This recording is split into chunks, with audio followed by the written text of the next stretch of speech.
Fenelon Rocha vai trazer informações para nós aqui a respeito da política. Professor Fenelon Rocha, jornalista Fenelon Rocha, seja bem-vindo aqui ao Jornal do Piauí.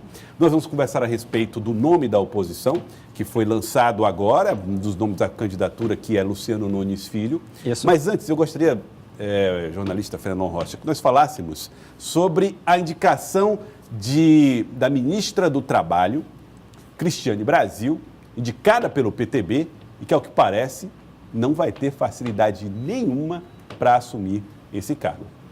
Não vai ter porque houve uma reação grande, uma reação em função, primeiro, da considerada baixa qualificação dela para uma função como essa. Segundo, o fato dela ser indicada para o Ministério do Trabalho e ser condenada por transgredir a lei trabalhista. Então, isso gerou ação na Justiça. A Justiça decidiu que ela, pelo liminar, uma situação provisória ainda, que ela não pode assumir porque ela não reúne as condições para tanto. Claro que o governo não vai aceitar essa decisão. Já disse que não vai, a Justiça não tem esse poder de determinar que ela não seja indicada para o Ministério. Hoje até a posse foi cancelada. Eu vou falar com o Délio Rocha, que está lá em Brasília e que acompanha toda essa discussão, esse debate e polêmica em torno do nome de Cristiane Brasil. Délio Rocha, boa tarde para você. Celso Jordani, Fenelon Rocha, boa tarde a todos os piauienses. Talvez prevendo essa suspensão, a deputada Cristiane Brasil tentou antecipar a posse dela para ontem.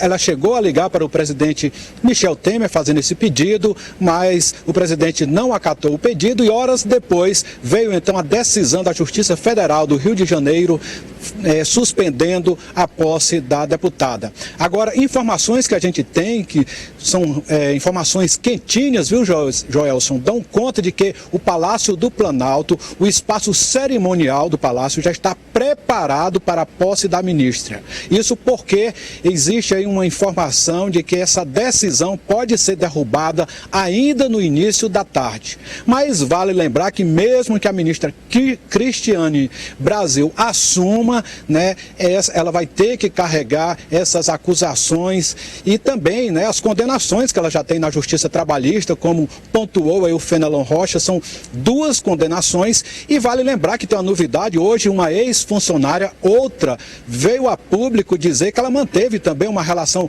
trabalhista irregular com a deputada. Ela, na verdade, tinha um contrato com a Prefeitura do Rio de Janeiro, mas na prática atuava como motorista particular da deputada.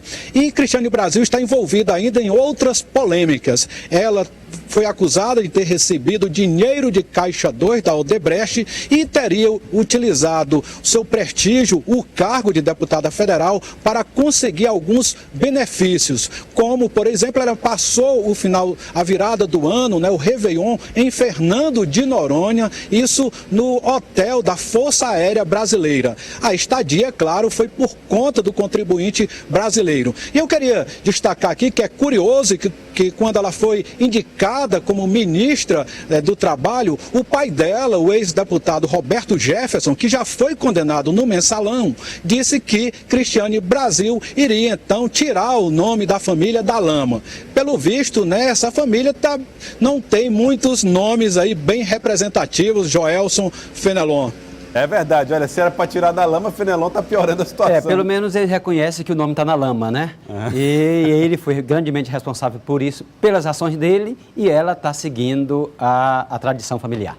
Agora, Délio Rocha, o presidente Michel Temer parece que está conseguindo um aliado bem mais popular do que ele para tentar convencer a população de que a reforma da Previdência pode ser uma boa, hein?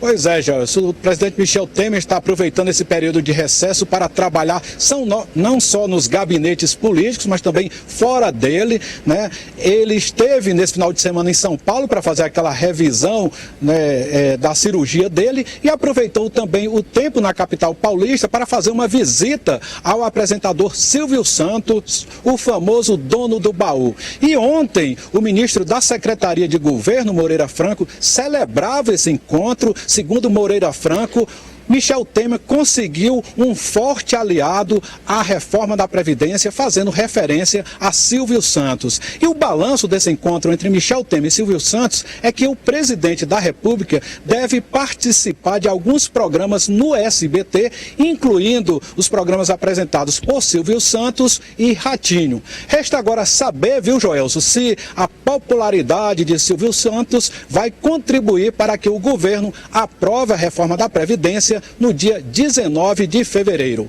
É com você. Bom, popularidade não falta, né, Délio Fenelon? Vamos ver se essa popularidade de fato vai grudar aí no presidente Michel Temer. Ele poderia começar aprendendo com o Silvio Santos como se usa a linguagem popular. Isso aí, uma boa lição. Délio Rocha, muito obrigado pela sua participação aqui no Jornal do Piauí, direto de Brasília, Délio Rocha. Mas olha, Fenelon, ontem nós entrevistamos aqui Luciano Nunes Filho, que é um nome que está se colocando e colocado até por alguns membros da oposição como um nome para a disputa das eleições de 2018 pelo PSDB ao governo do Estado.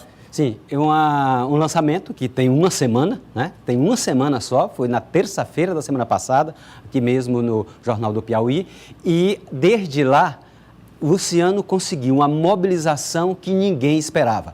Ele falou com praticamente todos os deputados, muitos prefeitos do interior, se articulou dentro do PSDB, começou a andar junto a lideranças referenciais da oposição, esteve ontem com o Wilson Martins e João Vicente Claudino. Então, ele está fazendo a mobilização, está mostrando uma empolgação que todo mundo cobra de qualquer candidato e está começando a contagiar a oposição.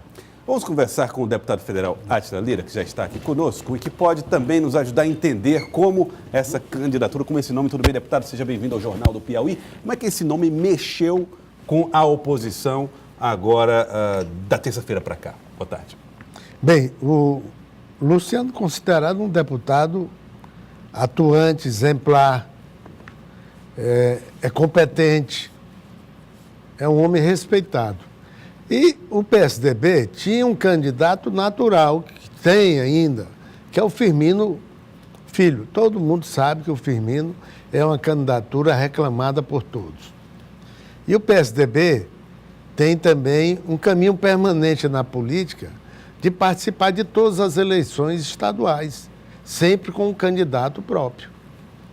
Então, nós começamos a olhar, todo mundo estava percebendo que o partido, na ausência do Firmino, na impossibilidade, o nome melhor para o partido seria o do Luciano. Então o senhor participou, ou a oposição inteira participou dessa definição?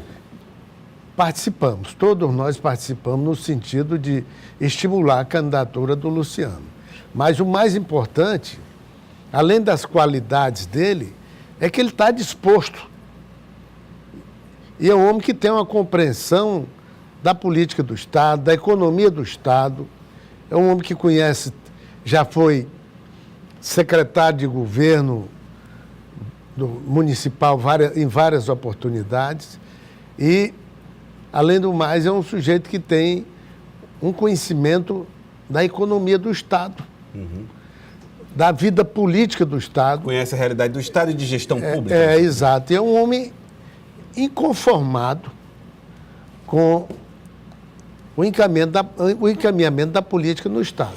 Ele acha que nós podemos ter uma candidatura justamente renovadora para essa campanha. Esse é o grande posicionamento, é a grande preocupação da oposição, oferecer uma alternativa que se contraponha a esse modelo do PT? É claro. A ideia é essa. É justamente a tendência nacional.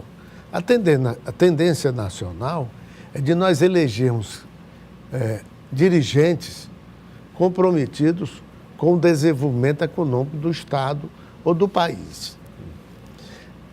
Essa fase da política, de que o Estado é tudo, o Estado é que resolve tudo, que não se olha a questão da receita. Não, nós temos que ter uma realidade que nós, para o país crescer, para o Estado crescer. O senhor acha que o Piauí estagnou nesse período? Não, o Piauí não tem desenvolvido. Esses indicadores de crescimento do Estado, eles estão mais relacionados com a economia rural, da soja. Aliás, eu sempre digo que, apesar do poder público, o Estado tem conseguido alguns indicadores econômicos favoráveis por causa da expansão da fronteira agrícola, da soja, do milho e do algodão, que tem acontecido no sul do Estado. Então, você falou aí das qualidades de Luciano Nunes Filho, como um homem que conhece a economia, mas ele não tem experiência como administrador. Tem, sim. Ele já foi secretário várias vezes aqui do município de Teresina. De governo de administração, saúde e governo. De governo. Saúde, mas sim, mas o que eu digo é o seguinte... Seria suficiente isso? É o suficiente, ele nunca administrou, nunca foi cargos majoritários nunca fizeram parte do currículo dele. Não, mas, rapaz, olha, ele tem uma vida legislativa exemplar. Ele é um deputado atuante, respeitado na Assembleia Legislativa. Tem experiência como advogado, como administrador. E ele é muito melhor do que vários que já foram até governo do Estado, que não tinham essa história que ele tem hoje. Deputado, o PSDB, o senhor falava que o PSDB sempre tem uma história de participar dos processos eleitorais majoritários. Em 98, Chico Gerardo teve algo como 12% dos votos. Em 2006, Firmino também, 12%. E só em 2010 que Silvio Mendes teve em torno de 30%. O que é que o senhor acha que pode fazer Luciano agora competitivo para enfrentar o Wellington Dias? Primeiro, ele não seria somente o candidato do PSDB. Ele será o candidato das oposições, tá certo? Envolvendo ele constrói essa unidade? Isso é que ele tem que buscar agora. Ele tem um PSB, que já, de maneira geral, todos acham que ele é uma grande opção. Ele vai ter que buscar o apoio do PTB, de outros partidos também. E, além do mais, ele vai ter que sair em campo justamente fazendo a sua pregação de um projeto para esse Estado. E ele é, sobretudo, um homem novo, uma novidade, né? Com esse nome, a oposição desiste da candidatura Firmino Filho? Não, peraí. Nós estamos lançando... graças a Deus, hoje nós temos uma amplitude de candidatos. Nós temos hoje na oposição vários candidatos. Nós temos o Freitas, nós temos o João Henrique, nós temos o Pessoa, nós temos o próprio Wilson Martins, certo? O João Vicente, o Firmino. Então, esse time tem que se entender e buscar, de forma consensual, a unidade em torno de um candidato. Então, o senhor acha que a oposição deve ter um único candidato? Isso é o que a gente deve buscar. Não fragmentar? Não fragmentar. Unir desde o começo? Unir desde o início. O senhor acha que João Vicente atende a esse apelo? Também atende. O problema do João Vicente é dizer, cheguei, sou candidato, estamos juntos. Mas ele não fez isso? Não, ainda não fez. Então é por isso que a gente tem essa esse número. Sem filiação partidária. Exatamente. Nós temos esse número imenso de candidatos, porque não teve um ainda que conseguisse juntar todo mundo. E eu acho que nesse mês de janeiro, nós vamos findar o mês de janeiro com a candidatura consensual. Então, o senhor acha que até janeiro isso se consolida e o senhor vê perspectiva de que esse nome possa ser Luciano Filho? Eu acho que pode ser o nome dele, mas acho também. Nós, na oposição, não podemos pensar em tomar uma decisão única. Nós temos que buscar um consenso entre todos. Eu advogo o nome dele como um grande nome, uma oportunidade para o Estado e a força do PSDB. O PSDB é um partido fundamental para nós nessa campanha. Vai ter um candidato a presidente da República, que será Alckmin, e, portanto, isso vai fortalecer também a nossa candidatura. O senhor será candidato à reeleição para deputado federal pelo PSB ainda esse ano? Não, aí eu vou... Até março, eu devo resolver essa questão de partido. Tá certo. Não dá pelo PSB, porque nós divergimos de forma ideológica. Eu sou a favor das reformas e eles pensam de outra forma. Então vai ser outro partido É que outro não partido, PSB. exatamente. PSDB está entre os que podem ser partidos escolhidos? Pode ser, pode ser. Está na lista, muito bem. Bom, nós vimos agora há pouco a participação de Délio Rocha falando sobre a dificuldade que o presidente Michel Temer tem na aprovação da reforma da Previdência, pediu a ajuda agora de Silvio Santos no convencimento da população. O governo já disse que abre mão daquela legislação especial de ouro, né? A regra de ouro. Regra de ouro da legislação, mas da reforma da Previdência não abre, que em 18 é o ano da aprovação. O senhor acredita nisso? Eu acho. Mas o presidente está certo em procurar o Ratinho, o Silvio Santos, porque a reforma ela foi muito discutida, mal encaminhada e a tornou impopular. E a população, justamente, que vai ser beneficiada pela reforma, hoje é contra, justamente porque houve um trabalho mal feito de comunicação. Mas ele tendo agora o trabalho desses comunicadores populares, isso vai ajudar na sensibilização e na compreensão do que a reforma é importante para o país. O Silvio Santos, com mais de 80 anos, é um bom cabo eleitoral para dizer que a aposentadoria pode esperar? Pode, ele é ótimo. Ele é um que tem toda uma vida de pregação de produtos, é um homem popular aqui no Brasil. E se ele acredita na reforma da Previdência, isso ajuda muito a chegar em todos os rincões do Brasil. A situação que o presidente tem vivido, o presidente Michel Temer, com alguns grandes escândalos e outros menores, como, por exemplo, o caso de Cristiane Brasil, isso tudo tem dificultado a construção de uma imagem forte que possa fazer a aprovação dessas reformas acontecerem? Essas confusões Sim. Atrapalham demais. E por que o governo... Eu acho que isso foi um erro primário.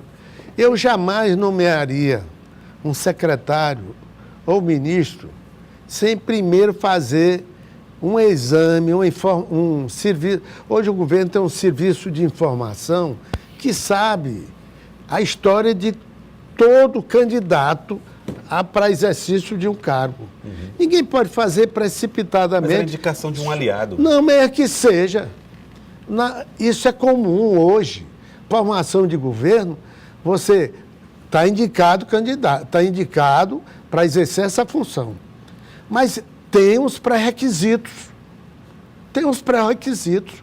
Como é que uma pessoa com problemas na justiça trabalhista pode ser indicada para uma função de dirigir o Ministério do Trabalho? Tudo isso atrapalha. Surpreende o senhor essa decisão de indicar alguém que não é habilitado para a função? Surpreende mais ainda a insistência na manutenção dessa indicação?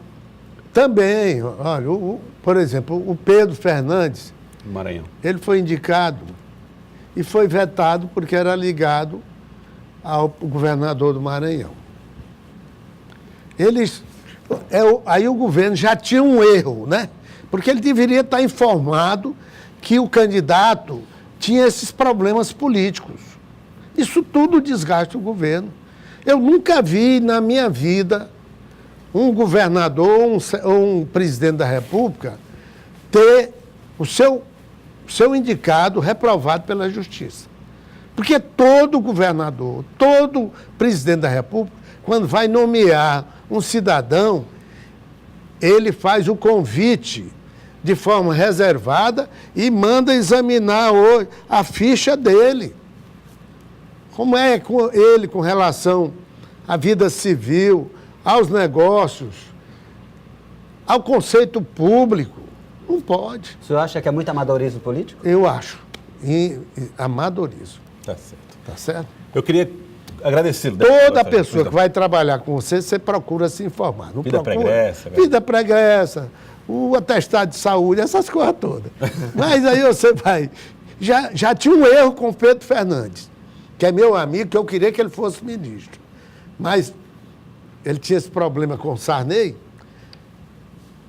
Então, já tinha uma confusão. Então, o segundo não podia ser nas emoções, não. Manda examinar direito, para a gente ter uma harmonia. É uma área problemática. E como você mesmo disse, na medida que dá essas confusões, atrapalha o clima, a estabilidade, a harmonia para uma reforma da Previdência. Tá certo. Queria agradecê-lo, deputado federal Átila Lira. Muito obrigado pela participação conosco aqui no Jornal do Piauí. Obrigado, deputado. Muito obrigado. Obrigado a você também, Fenelon Rocha.